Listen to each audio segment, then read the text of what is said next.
To become more aware of anything is to become more mindful. Whether this is awareness of surroundings, of others, or of oneself. This mental state can help you be more present, more in tune, more creative, and more receptive. With this podcast, I hope to help you fine-tune your awareness, help you find positivity in your struggles, and give power to your mindfulness. This is Mindful Guidance.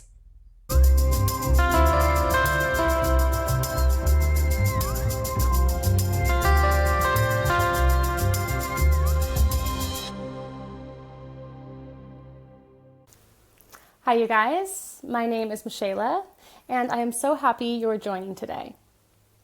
This episode of the podcast is going to be a little bit different than the past ones, only because it's about a topic I typically wouldn't speak on. It's very specific, and I guess at the end of the day, it is a mindfulness podcast, and this is something to be very mindful of. It's something that I learned along the way, and I have spoken about this a lot on my social media. But I've been wanting to do a podcast on it to really get the long form story out of from start to finish of how we figured out that these medications were causing severe, detrimental, fatal problems for my mom. And, I did kind of like a part 6 series on my social media explaining, but again, the videos are only so long and, there's only so much information I can give. And the reason why I want to talk about it and put it on a podcast is because I got so much feedback. I got so many comments, so many DMs from people who either didn't know, like they were like, oh my gosh, thank you for putting this out because now I know what's going on with me. Or there were people who 100% knew, who were like coming at me like, you didn't know this? Like you didn't know how damaging this has been going on for decades, and how did you not know? And it's like, well, you don't know until you know. You don't know until you experience it for yourself. There was no reason for me to know about it unless I dove as deep as I did. And so with these people's comments, and also a lot of the comments I was getting, there was so much I just felt so sorry for all these people, and it made me want to speak about it even more and get even more loud about it because there's so many people suffering due to these very specific medications. It is these medications, these PPI medications, and for those of you who don't know what they are, they're proton pump inhibitors, and they are given to people. You take them. There's over-the-counter brands, and then also there are prescription brands for when the over-the-counter doesn't work anymore, and they are for heartburn and acid reflux and any kind of thing that's going to something to do anything with stomach acid. They can prescribe you for. You can go to the grocery store for if you're getting heartburn. You take these PPIs, and they're supposed to get rid of your heartburn. But there's a massive catch. And so, there's a lot of people who are taking these medications, number one, because they're easily accessible over the counter. And number two, they're prescribed to people it's such a common thing to have heartburn or a hiatal hernia like my mom, which caused more acid reflux to come up her esophagus. And so they prescribe these medications in order to diminish the stomach acid, which is actually backwards of what needs to be done, which we don't realize. We're not really told. And the thing about it too is that these medications are one of the number one prescribed in the country. There's millions, hundreds of millions of prescriptions are written for these medications. And so when people jumped into my comment sections, there was a reason why I got flooded with them, because so many people were like, yeah, these have caused me so many problems, or I'm watching my parents. It's a lot of people my age and a little bit younger watching their parents in similar situations like mine, watching them get sicker and sicker and sicker, and they can't do anything about it. And they've been on these medications forever, and they don't know how to get off them because they're the types of medications, just like so many other medications that we have in our country. I won't get into that right now, but there's a lot of medications that we have in our country that once you're on them, you can't get off. And, you can be as conspiratorial as you want about that, but that's the reality of it. And these medications are one of them. And there's many of them. There's different versions of them, different prescriptions and different brands. And so it's something that I'm like, I can't stop thinking about it. I don't want to stop talking about it because, again, I got such an insane, response and reaction, and it makes me feel for these people. It made me feel, super, sympathetic and empathetic to a lot of these people who were not only going through it themselves, but they were dealing with family members who were going through it as well. So I wanted to do a longer form podcast in order to tell the whole story of how we figured it out, first of all, because it wasn't the doctors that figured it out. It was us. It was basically me. Let's be honest. I will take the credit for it because I was like, this is insane. So I will just start from the beginning of what happened and how I ended up getting into the situation with my mom when she all of a sudden was in the hospital and suffering from all of these symptoms. And it was a very, very, very scary situation. Like, there was a moment where we thought we might, she was not doing good. And so, I guess I'll just start from the beginning. So, because there's little tiny tidbits in here that I always wish I could explain to people, but I just never have enough time. And because I think they're important. And again, this is a mindfulness podcast, and this does come down to mindfulness. It comes down to awareness. It comes down to intuition. It comes down to like paying attention to things that you're like, wait a second, what did they just say? What did they just do? Like, this is a little different. And it also is important that you speak up on them, that you stand up for yourself, that you advocate for for yourself or for your loved one, because a lot of people will sit back. People like my mom would sit back and just say, okay, they trust the doctors. And I'm not saying don't trust doctors. That's not this kind of podcast, because you should, trust, but also have a little discernment and have trust your intuition as well. You can trust both. So what happened was, hold on, give me a second, because I'm getting a weird notification with this podcast. Give me 1 second.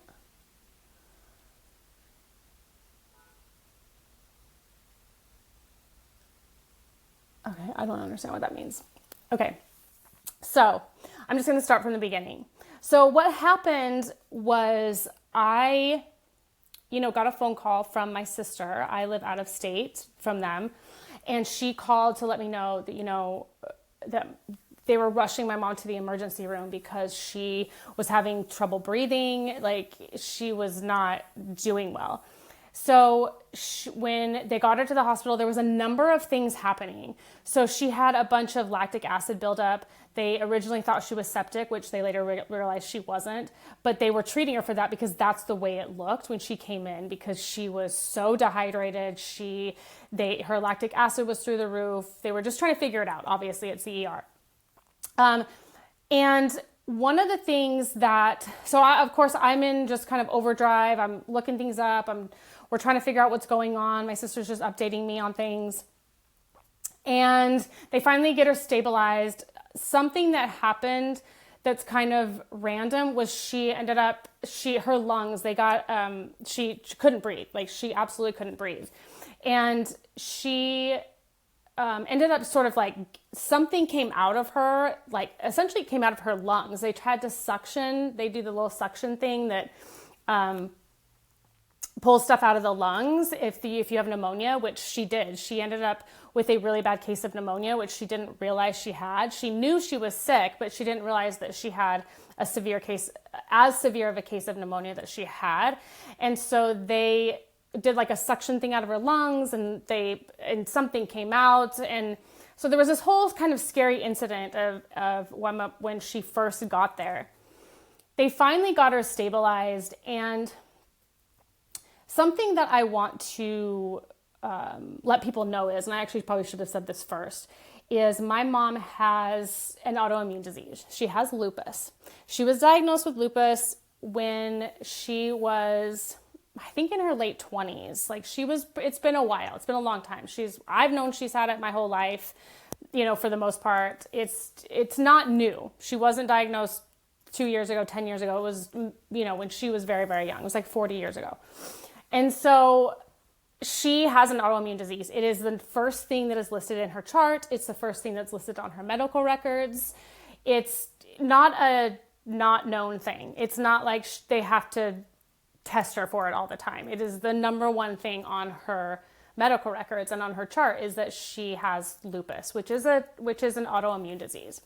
So that allows for the way things are treated, and it also sort of what's the word I'm looking for? It's kind of how she's treated in a way too, because so many things can be attributed to autoimmune issues. So many things can be attributed to lupus. And honestly, this is one of them. My mom has always been somebody who, as she got sicker and sicker and sicker, her mindset, and along with many other doctors' mindsets, is, well, this is just what lupus does. The immune system attacks different parts of the body. You never really know which one. It could be organs, it could be tissue, it could be this or whatever. And so when somebody has an autoimmune disease, which many people have nowadays, and like a chronic autoimmune disease, a lot of stuff gets overlooked because they just kind of make this assumption that, oh, it's got to be the autoimmune disease. It's got to be the lupus, right? And so in a way, she gets treated a little bit differently, because it's like, if they can't figure something out, they just automatically assume it's the overactive immune system, which sometimes it is, but it's like they don't really dig deep enough anymore. Like, they don't really even try to figure it out, because they're like, at the end of the day, we're just going to find out it's lupus, and there's nothing we can do about that. So it's this weird treatment that chronically ill patients get now, and so again, I want to preface this also with, I am not a doctor. I am not a doctor. I'm in the health and wellness industry, and I have different certifications for things, but I am not a doctor. This is solely on experience and living with somebody, taking care of somebody, who has an autoimmune condition. So I know about it. I've been around it my whole life. And so I do know a lot about it, and I've witnessed it day in and day out. So I know what she suffers from. I know what triggers it. I know I know about it. So it's like, yes, I'm not a doctor, and none of this is medical advice, but when you live with it your whole life, you learn some things, and one of the things that I've kind of watched over the years is sort of how she's gotten kind of cast aside as, you just have an autoimmune condition, you have a chronic illness, and we're just going to treat your symptoms. We're just going to throw stuff at it, throw medicine at it, throw different things at it, and hope for the best. Like, a lot of chronically ill people become kind of guinea pigs, and sometimes it works, I'm not going to lie, but sometimes it doesn't. Sometimes they just become guinea pigs, and a lot of the medications they're on end up, they interact with each other. They don't work at all. They're placebos, but they're not. Like, there's so much that goes into it. And unfortunately, people with autoimmune diseases and chronic conditions, chronic illnesses, will end up at some point falling into this category, especially as they get older and things don't get better. But it's like, why isn't it getting better? You know what I mean? So that's what brought us here. Okay, so back to her being in the hospital. My sister, they finally stabilized her. She finally got into a regular bed. They had her on IVs, and they finally had her stabilized. And they knew eventually that she had a really bad case of pneumonia, and her lungs were, she was basically not stopping breathing because of this severe case of pneumonia. They got her stabilized, and when my sister called and told me, what medications they had her on and kind of what they were doing in the process of stabilizing her, something stuck out with me, because one of the nurses, who honestly I attribute as like angels telling us something in such a strange way. When I look back on it, I'm like, that was a little angel moment, a little angel coming through this woman. And I'm so grateful for this woman for saying what she did. My sister, asked her kind of what they had given her or whatever. And she goes, we gave her dose of potassium along with the IV because her potassium was dangerously low. And then the next thing she said was, but it makes sense though, considering the medication that she's been taking. And that stuck with me. And my sister, and she kind of breezed over it. My sister didn't really ask any more questions, but my sister reiterated that to me. And that it stuck with me. I didn't know why it stuck with me, but it stuck with me because I was like, what medication is she on? And why is her potassium dangerously low? Okay, kind of stuck with me. And I end up getting ready and I leave the next day, I believe the next day. Yeah, I think it was the next morning. And I drive out to where they live and I go see her in the hospital. And this is what kind of got me involved in the situation. You know, for many years, I just stayed out of my mom's health because it's not my choice. You know what I mean? I've always been there to want to support her and help her. I've given her countless cookbooks for autoimmune diseases. You know, to me, diet is everything. But, you know, you can't make somebody do anything. And I haven't really been involved over the years because I don't live close by and it's not really my place. You know, at some point you have to be the child that's like, you have to just let people live their life, right? Well, this got me involved. And to be honest, I took it as an invitation and I was like, okay, we're going to figure this out because this is scary to me. I feel like we really did almost lose her big time. And when I got to the hospital, number one, I just wasn't really happy with the care. The whole thing was kind of like my spidey senses were like, no, we got to figure this out. We got to do something different this time around. Do you know what I'm saying? So we get her out of the hospital and we bring her home and they give her oxygen because her oxygen was really, really low. And they gave her like a handful of prescriptions. And I end up going to pick up her prescriptions for her. And I start looking at all the medication she's on. And I'm like, I don't like this. I'm like, I get that you have this autoimmune disease and I understand that there's a lot going on. I mean, if I dove into like what has been going on with our family in the last 5 years, you would understand a lot of it, but there's been a lot of stress. There's been a lot of trauma, I guess. There's been a lot of loss, a lot of issues that, you know, we've had to work through as a family. And anybody who has an autoimmune disease knows that stress is like the number one trigger. So even if you're eating all the right things, you're taking all the right supplements, you're doing everything right, if you are under any kind of stress, especially emotional stress, it can trigger flare-ups all day. There's not a pill in sight that's going to help you because you have to remove that stressor.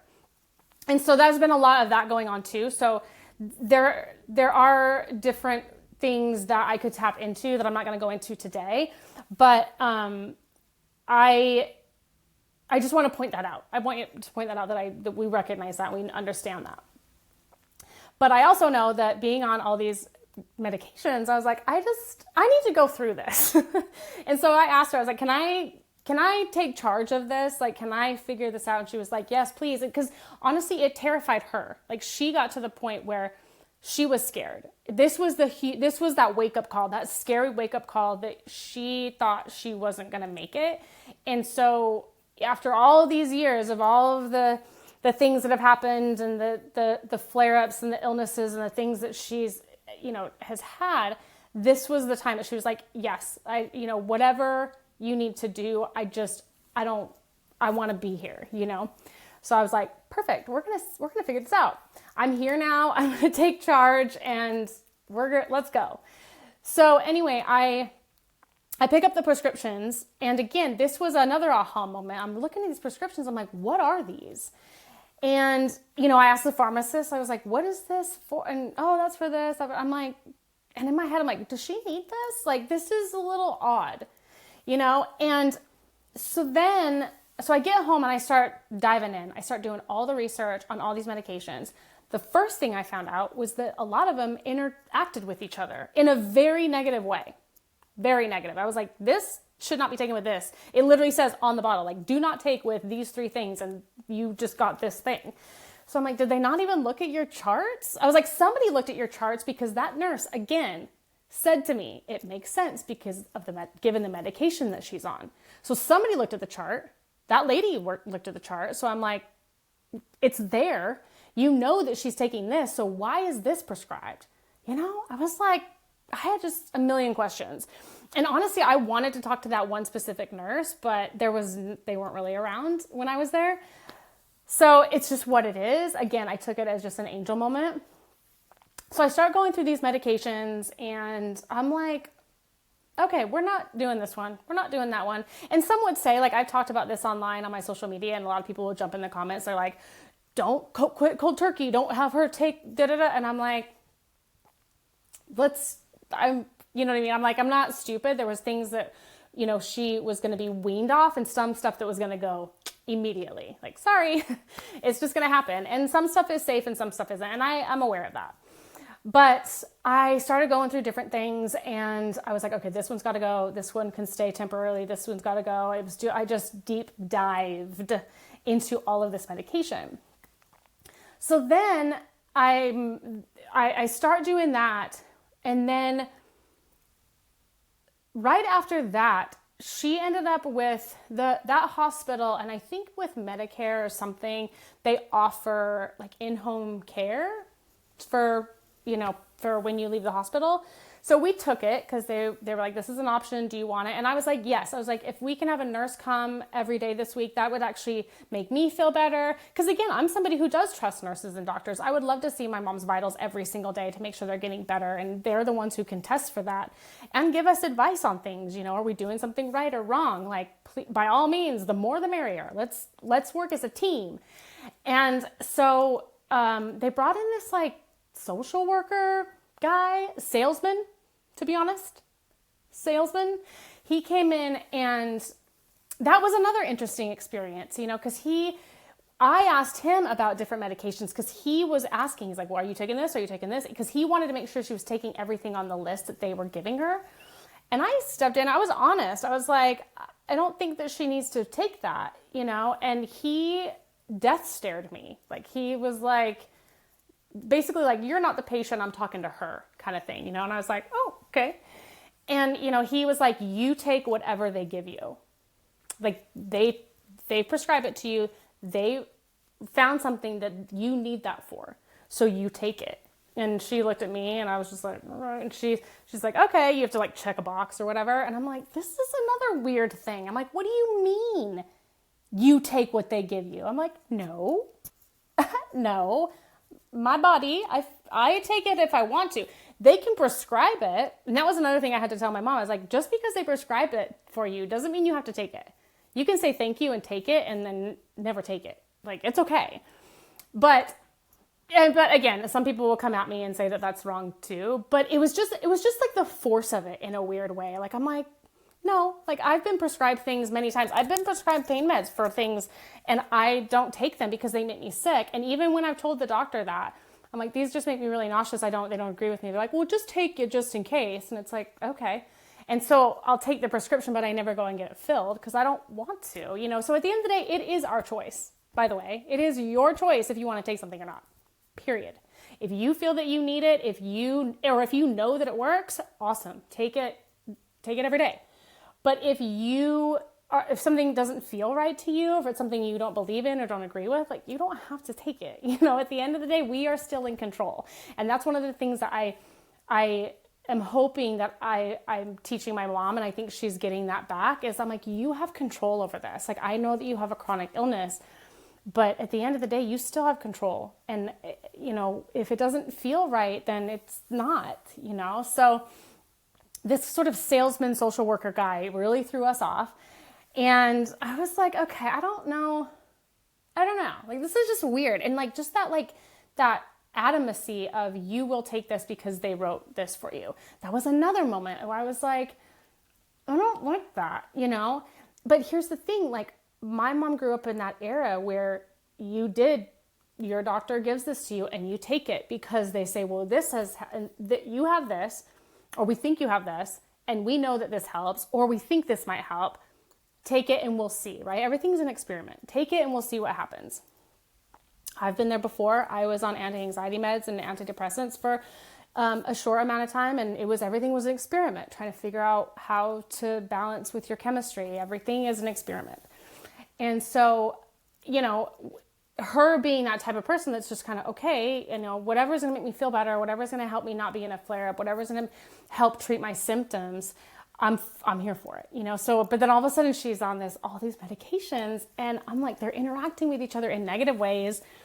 You don't really even know what you're taking. She had a list. She had to write on the bottle, what they're for, because it's like half of them you can't even pronounce. I would say over half of them, 90% of them you can't even pronounce. And so she would have to look it up and be like, she had so many that she would write on the bottle, like what it's for. Like, why am I taking this? Like that to be, and not to mention all of the medication that she was on, it causes extreme brain fog. And the number one thing that causes extreme brain fog, let's bring it full circle, is those PPIs. So how did we figure out that this was the main culprit of all the medication that she was on? How I found out was my eyes and ears were perked because of what the nurse said, what this guy said. I just felt my intuition was boiling at go through all of this medication and you will find the answer. It was just, that was a thing. And something that is actually kind of funny about this situation too, not funny, but interesting about this situation is before I left to go to drive there, I was packing my bag and I was like, we have a ton of stuff here. We have so many supplements, and like my boyfriend is super into everything. We have like a massive, it looks like an apothecary. But what we have a lot of is magnesium chloride. And so before I was leaving, I was like, I'm going to take some of this because I just have a feeling, if she's low on potassium, that nurse randomly said, she's definitely low on other minerals too, right? If they've got her on this IV and they've got her on potassium pills, there's no way that she's not low on magnesium as well. Magnesium is like the number one thing people are low on because it's really hard to get from our food. And it's a mineral that is necessary for life, And so, if she's, getting this bad, she's definitely has mineral deficiencies, and I'm going to go ahead and bring this magnesium because I really feel like she's going to need it. So I brought that with me, which when the doctors put you on an IV like that, a lot of times the IV does have the electrolytes in them. And the electrolytes are the sodium, potassium, magnesium. That's what electrolytes are. And, her being on just that IV, it revives you. It revived her. And so with all of the stuff that they were giving her, I was like, we got to get her real electrolytes. We got to get her boosted with, the potassium, the magnesium, the sodium, things like that. And so it's just kind of interesting that I was like, I was getting ready to leave and I was like, I'm going to take a bunch of magnesium with me because I know she's going to need it because she's low on everything. So anyway, I go through all these medications, and one of the last ones I looked at was the PPI because it was honestly kind of not really the focus because I know what those are. Like when I kind of looked at it and saw like PPI, I know that it's heartburn medication. So I was kind of like, okay, whatever. And it was like the last one that I looked at. I went through all of these medications, did all this research to find out what they were for, what they interacted with, why she would even be on it, how long has she been on it. I pulled her medical records. I have all of her medical records now because I'm like, if I'm going to do this, I'm going to do this right. I'm going to be start to finish 40 years to now. Like, I'm not going to miss anything. I'm not going to half-ass this. So when people come at me and they're like, well, you probably need to know your mother's medical, I'm like, trust me. Oh, I did. Trust me. I did the work. And so when I was going through everything, I didn't think about the heartburn medication at first. I kind of cast it aside because, like I said just now, I know what that is. I didn't have to do the research on it. I didn't think I needed to do the research on it, and then all of a sudden it ends up being the one that I do the most on because I was so baffled by it. So we're sitting in her room just kind of chit-chatting, and I'm opening her prescriptions because here's the thing. She kept having really bad heartburn because it's the one thing she's had heartburn forever.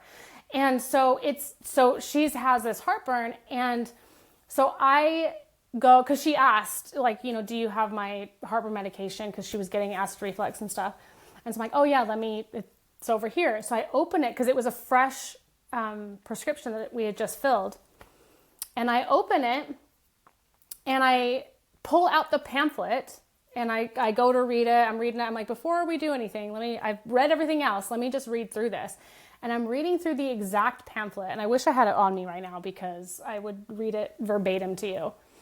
But the pamphlet with the medication in black and white, it comes stapled to the medication. It has on the back the extreme, so there's the regular side effects. And then when you flip it to the back, there's the extreme side effects, which is a little dramatic, right?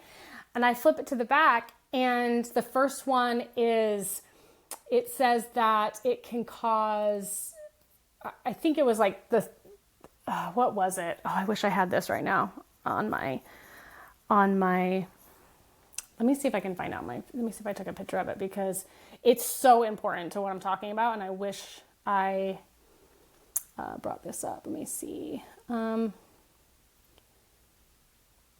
here it is. We're going to go ahead and read this. Okay. See why I wanted a little bit of a long form content because I'm already at 30 minutes. Okay. So number one, she was taking pantoprazole. These can cause serious side effects, including a type of kidney problem, okay, which my mom had. She was having blood in her urine. She was having kidney failure. She was like in stage 4 kidney failure, okay? So a type of kidney problem, diarrhea caused by an infection, bone fractures, which this is a big one too. And a lot of people commented this when I was talking about it on my social media. A lot of people commented about how their mom or dad ended up with severe osteoporosis at a younger age, or had hip fractures or bone fractures because this is what the PPIs cause. So bone fractures in hip, wrist, or spine.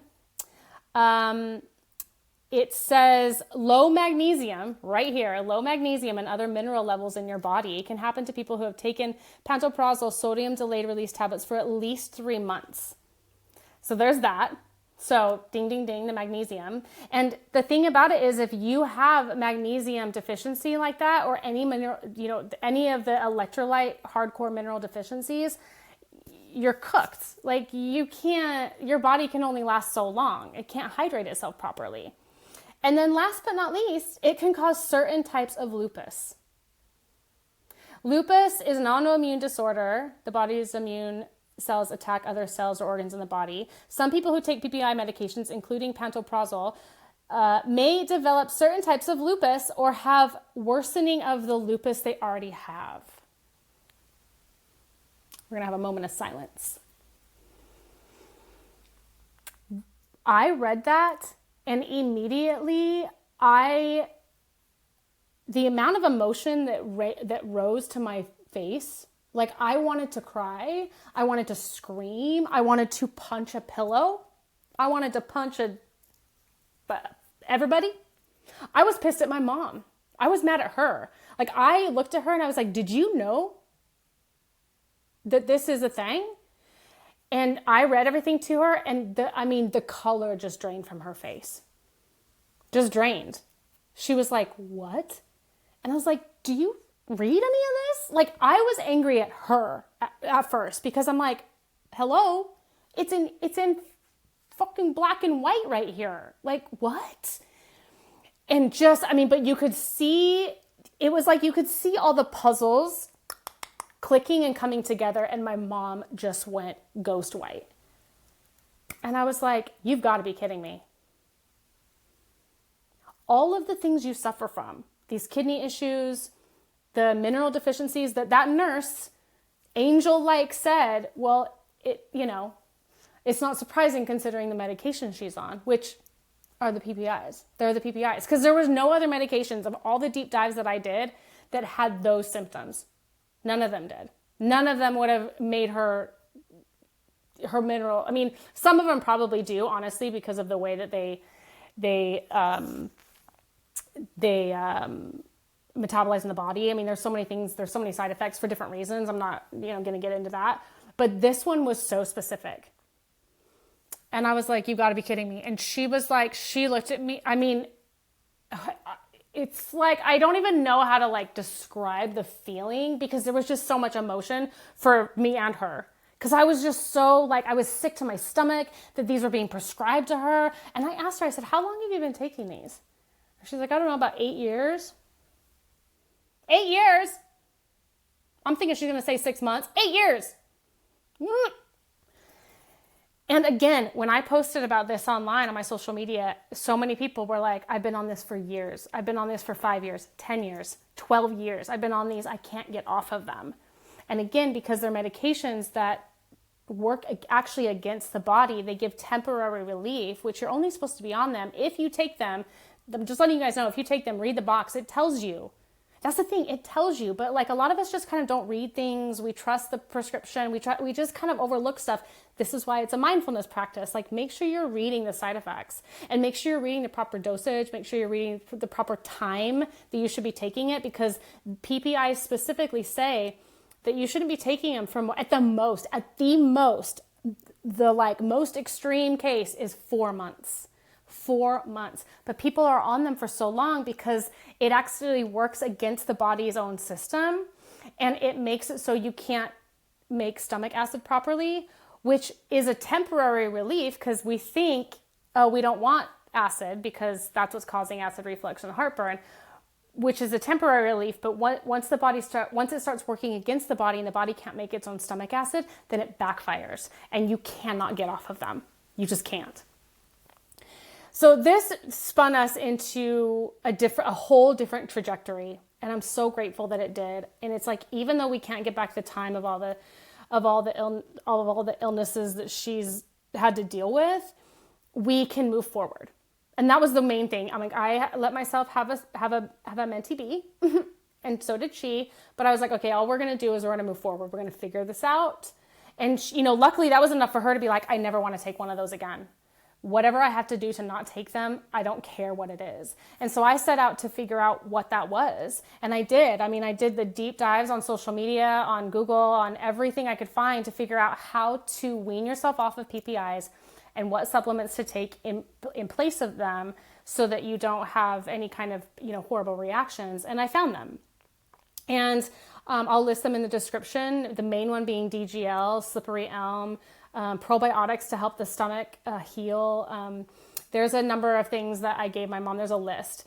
And if anybody is interested in any of this, please message me, reach out to me, and I can go through all of that.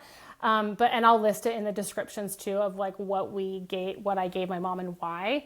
But we were like, we are on a mission to get you off these things, because these things are single-handedly destroying your body, and you have this autoimmune condition that they're making worse. So my main thing was, when I jumped online to talk about it, I was like, if you have lupus, like it was directed mainly to people with lupus. I was like, if you have lupus, like, please don't take these. Or if you do, take them at the tiniest amount, whatever, again, your body, your choice. But just know the history of these, because mind you, they found this out, because I was like, maybe this is new information. No. The first cases they found out were in like 1997 or something. I mean, it's known. The osteoporosis stuff is known, because it diminishes bone density. I mean, it depletes you of B vitamins. It depletes you of these minerals. Like, it causes kidney issues. And that was another thing that cleared up for my mom. I shifted gears for her, and it took about a month, but all of a sudden she had no blood in her urine. Her kidneys are working better. I'm like, the amount of healing that she's able to do now, because she's not on this medication, is like huge. And it might not fix everything. It's not going to be perfect. Like, I'm not, we're not like, it's not magic, but it kind of is. Like, part of it, I'm like, this is kind of magic. Like, this definitely is like divine intervention, in my opinion. And it just really it was just this huge aha moment for us, and what we needed to do to get her, out of the woods that these medications have gotten her into. And so I wanted to do a long form podcast about it because there's these details that I feel like I can't get into like a 3 to 10 minute video. And then I get all of these comments, and then I have to reply to the comments, and I've just been like, this has like consumed me in a way, because I think it's so important. And I think it's important to get this message out. I want people to know that, these medications, they serve a purpose in a way, but honestly, I'm like, they need a black box warning. And if not, if I think a lot of them should just be taken off the market, to be honest. I mean, there's so many prescriptions, and also the doctors need to do better. They need to know better and do better. I ended up going to the doctor with my mom because I was like, oh, we're going to have a conversation. Because my mom's kind of non-confrontational. And I was like, this is too important. Like, we're going to go in, because I went with her to have her, because after you're in the ER, you have a checkup. So I went with her to the doctor appointment, and her and the doctor had a conversation. I brought in the paperwork. I asked her, I said, why is she prescribed this? I was like, this has me concerned because of these side effects. And my mom, it's not a hidden secret that she has lupus. She has she has multiple autoimmune diseases now. And this is not a secret. And that doctor, she couldn't say anything. She gave me the copy and paste statement of, well, we just, we just make a judgment call based on the symptoms. And there's like a robotic thing that happens with them when they start in to defend themselves, which I don't blame her. It's like they're taught to go into robot mode. They're taught to read off the exact script that is on the paper. It literally says at the top of the paper, if you've been prescribed this, it means that your doctor or your care team has made a judgment. It's written right there. And she said it verbatim like 3 different times. And I was just kind of like, okay. Cause she couldn't and she's like, well, I didn't write the prescription the first time. And I was like, but it's on you're the doctor on the prescription now. And so I was, I'm like, do you not read her chart? Do you not know what she has? Like, I know you're her newest doctor, but you have to have some kind of idea of the patient that you're helping, right? And she just kind of refilled the prescription. She didn't even really get into if it was working or not, or if she should still be on it. It's like, you've been on it for 8 years and you still have heartburn. Well, maybe it's not working, but you can't get off of it. And they know that. That is something that a lot of the doctors know. They know they can't get off of it. So they just refill it because they don't really they're not going to go outside the box and try to figure out like I did, because it's time consuming. It's not covered by insurance. It's not going to be a prescription. It's going to be in supplement form that they don't do. It's like, I get it. Like, I can have, awareness and compassion for that industry. But when it comes to my family and it's not doing anybody any good, it just gives me the ick. It gives me the ick big time. And she gave me the ick, and I was really annoyed. And, she kind of went into defense mode. She wasn't apologetic. She wasn't like, oh my gosh, well, let's work together to figure out something we can get her on instead. Because, and something she also did, she goes, well, she has her hiatal hernia. So what are we supposed to do about that? And I was like, well, funny story. I was like, she doesn't have it anymore. And she was like, what? And I was like, I took her to the chiropractor. Because that's another thing I want people to know. If you have a hiatal hernia, a chiropractor can fix it. In 5 minutes, he fixed my mom's hiatal hernia. She's been dealing with it for years. And that was the biggest thing, because I was like, okay, the acid reflux is one thing, but that's not really the root. We're like, what's the root? And the root is that hiatal hernia, okay? Because the acid's able to come up higher in the esophagus. So I'm like, how do we fix that? And my mom doesn't want surgery. And I'm like, okay, there's got to be a way. And there is a way. A chiropractor. And the look on the doctor's face when I told her, I was like, we took care of it. I took her to a chiropractor. So what are we going to do? Like, she didn't like me very much. I was nice about it. But I just was like, we're done. We're done. And it's just like every now and then it's like, just have a little bit of like, you know what, I'm so sorry that you guys are dealing with this. And I would love to work with you guys on what I can do, what's in my capabilities to get her into a better place. I know her hands are tied with insurance companies. I know how that all works. But at the same time, it's like, are you in healthcare or not? Because I care. It's, and maybe it's just because it's my family member, but I care. And I care about other people's family members. I would care about the doctor's family members. And I'm hoping that if she has a family member herself that ends up with heartburn, that she would now know better to either not prescribe these, not take these, or take them for the specific allotted time that you're supposed to. Because that's a thing too. I'm not saying don't take them, but make sure you're only taking them for the short amount of time that you're supposed to take them. And if it's not getting better, then you need to figure out something else. You need to change up the food you're eating. Maybe you need to fix a hernia that you have, chiropractor. Or, maybe, there's something else going on that you need to get to the root cause of the problem that is causing the symptom of the heartburn. Because that's what it all comes down to. You can't just treat the symptoms for year after year after year after year. You have to get to the root of the problem. So if your heartburn is not getting any better, you got to put those medications away because they're not going to help you anymore, and try to find what the root cause of the problem is and go in and try to fix it. And a lot of times it's our food, it's our stomach ecosystem. You have to, gut health is everything. We know that now. And, if you have poor gut health and you're still, eating high acidic foods or foods that are troublesome to digest, then it's going to cause you, indigestion and digestive issues along with acid reflux and heartburn. And sometimes you have to reverse that, heal your gut in order to be able to eat those foods again. It's more time consuming, but to me, the alternative, I'm like, yeah, we want to take a pill, but if the temporary relief ends up causing massive chronic illness because of magnesium deficiency, mineral deficiency, autoimmune diseases, kidney failure, osteoporosis, I'm like, I think I'm good with the pill. I think I'll take the long way, because it's crazy to me. And also, at the end of the day, the main thing I'm going to end with on this is that it really is the more you know. And again, I would have never known this if I hadn't been kind of thrown into it because of my mom. And it's not something I looked into all the time. It wasn't something I was putting my attention into. If all of a sudden I ended up with heartburn, there's a good chance I probably would have gotten some, over-the-counter medication to help. Like, who knows? But when you know better, you do better. And I'm just hoping that with this information that I'm sharing with people, our story, and then just the information in general, I'm not telling you what to do. I'll never tell you what to do with your own body. But this information it's out there.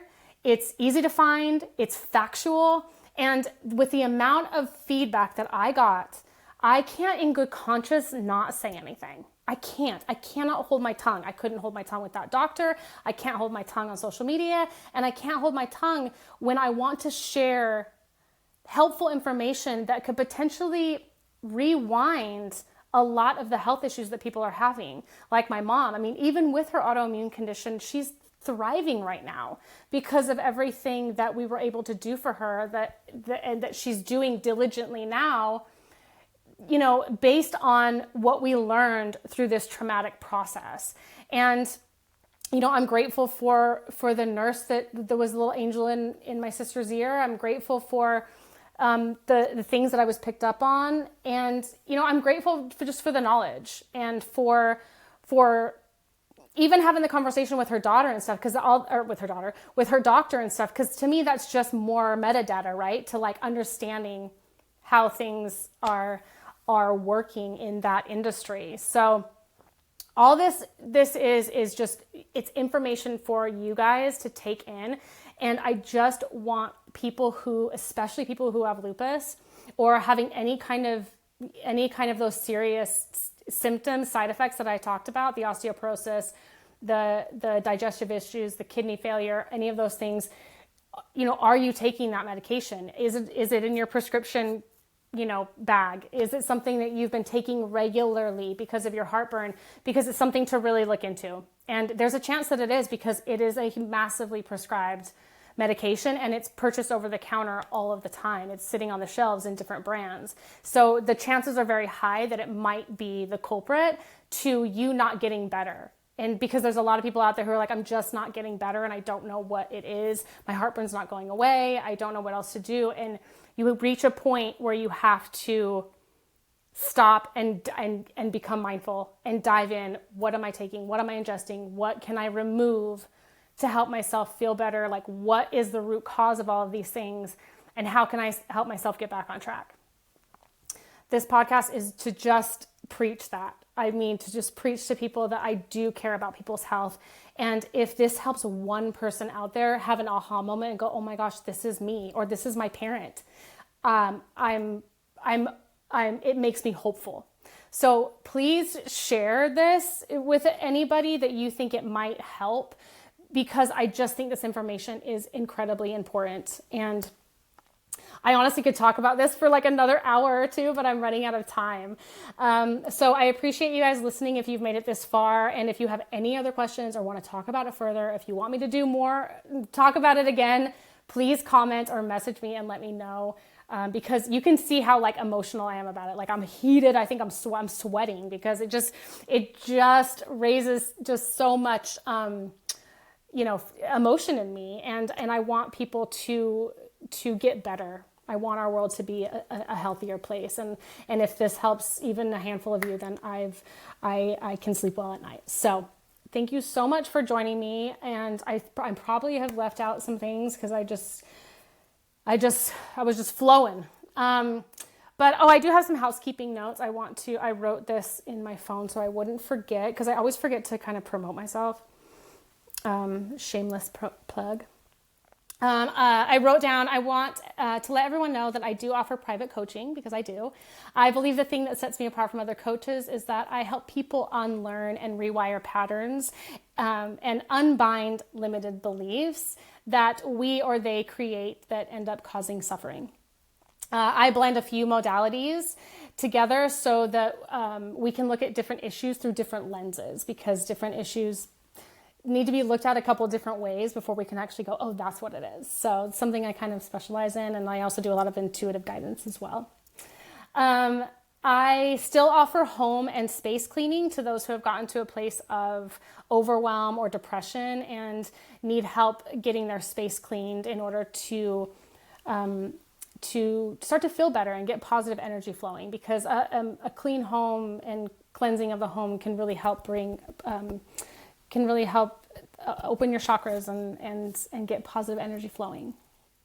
I also want to announce that I am adding somatic movement and somatic dance to my teaching, my training, my toolbox.